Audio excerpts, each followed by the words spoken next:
Hello friends, நம்ம இன்றைக்கி அதை பற்றி பார்க்க போகிறோம்னா மல்லி வரப்போகிற எபிசோடில் என்ன இன்ட்ரெஸ்டிங்கான சுவாரஸ்யமான விஷயம் நடக்க போதாங்க பார்க்க போகிறோம். வாங்க வீடியோக்குள்ளே போயிடலாம்.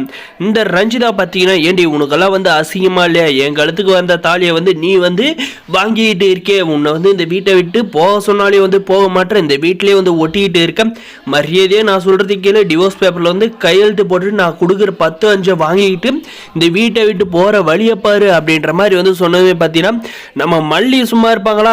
ஏண்டி நீயே இந்த வீட்டில் ஓட்டிக்கிட்டே இருக்கிறதா? அதுவும் போக நான் இப்போ விஜயோட ஒய்ஃபா இந்த வீட்டில் இருக்க என்ன மிரட்டி என்ன துரத்திட்டு நீ அடுத்தவன் புருஷனை கட்டின்னு ஆசைப்படுற. உனக்கு வெக்கமாவே இல்லடி அப்படின்ற மாதிரி பேசுறாங்க. இதை கேட்ட அந்த ரஞ்சிதாக்கு பார்த்தீங்கன்னா, சரி நம்மளை போயிட்டு இப்படி அசிங்கப்படுத்திட்டாலே அப்படின்ற மாதிரி யோசிக்கிறாளே தவிர, அப்போவுமே எப்படியாவது விஜய் என்னுடைய மாமா, நான் அவரை அடைஞ்சே தீருவேன், உன்னை கொன்னாவது கூட அடைஞ்சே தீருவேன் அப்படின்ற மாதிரி சவால் விடுறாங்க.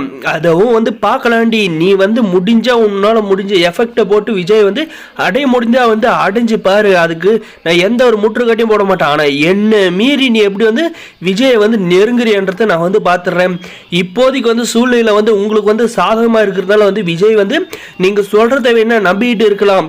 ஆனால் ஒரு காலத்தில் நான் சொன்னதை நம்பிக்கிட்டு இருந்த விஜய் திரும்ப அதே மாதிரி ஆனாருன்னா கண்டிப்பாக நீங்கள்லாம் இந்த வீட்டிலே இருக்க மாட்டீங்க. அவரே உங்களை வீட்டை விட்டு அடித்து துரத்திட்டாங்களான்னா உங்கள் அம்மாலாம் பார்த்தேன்னா சோத்துக்கு சிங்கி அடிக்கிறாங்க பாரு, வெளியே வீட்டை விட்டு போயிட்டு அந்த மாதிரி தான் சிங்கி அடிக்கிறோம். அதே மாதிரி அந்த ராஜேஸ்வரி உனக்கு சப்போர்ட் பண்ணி விஜயை உங்க கூட சேர்த்து வச்சிருவான்னு நினைக்கிறியா?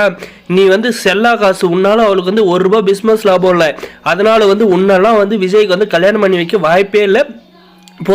இந்த போதும் நம்ம வீட்டை விட்டு துரத்துன மாதிரி உண்மையுமே ஒரு நாள் கண்டிப்பாக இந்த ராஜேஸ்வரி வீட்டை விட்டு துரத்திட்டு நான் விஜய் விட்டு போனேன்னா, சப்போஸ் விட்டுட்டு போனேன்னா பெரிய இடத்துலேருந்து தான் அவளுக்கு பொண்ணு கட்டு வருவாங்க விஜய்க்கு. உன்னெல்லாம் கண்டிப்பாக கட்டி வைக்க மாட்டாங்க. நீ சும்மா ராஜ்யமான்னு ஒரு 10 பைசா பிரயோஜனம் இல்லை அப்படின்ற மாதிரி சொல்கிறேங்க.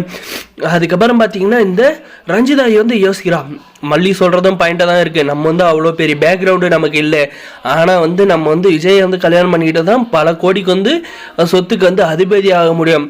அப்படின்றப்ப நம்மளை இந்த ராஜ்யம்மா விஜய் கூட சேர்த்து வைப்பாங்களா? அந்த மல்லியை பிரிச்சுட்டு, அப்படி இல்லை நம்மளை வீட்டை விட்டு துரத்திட்டு பெரிய இடத்துலேருந்து பொண்ணை கூப்பிட்டு வருவாங்களா அப்படின்ற மாதிரி யோசிக்க ஆரம்பிச்சுட்டாங்க. இந்த ராஜேஸ்வரி சுத்தமாக நம்பாத போகிற மாதிரி பேச போகிறா. அதுக்கு இந்த ராஜேஸ்வரி பார்த்தீங்கன்னா அடித்து வெளியே துரத்த போகிறாங்க. வரப்போகிற எபிசோடில் இந்த ரஞ்சிதா வீட்டை விட்டு வெளியே போகணும்னு நினைக்கிறாங்க. இந்த வீடியோ கூட லைக் பண்ணி நம்மளுடைய விஜய் மல்லி எந்த காலத்துலேயும் பிரிக்க முடியாது இந்த ராஜேஸ்வரியான்னு நினைக்கிறோம். மறக்காம சப்ஸ்கிரைப் பண்ணுங்க. தேங்க்ஸ் ஃபார் வாட்சிங் கைஸ்.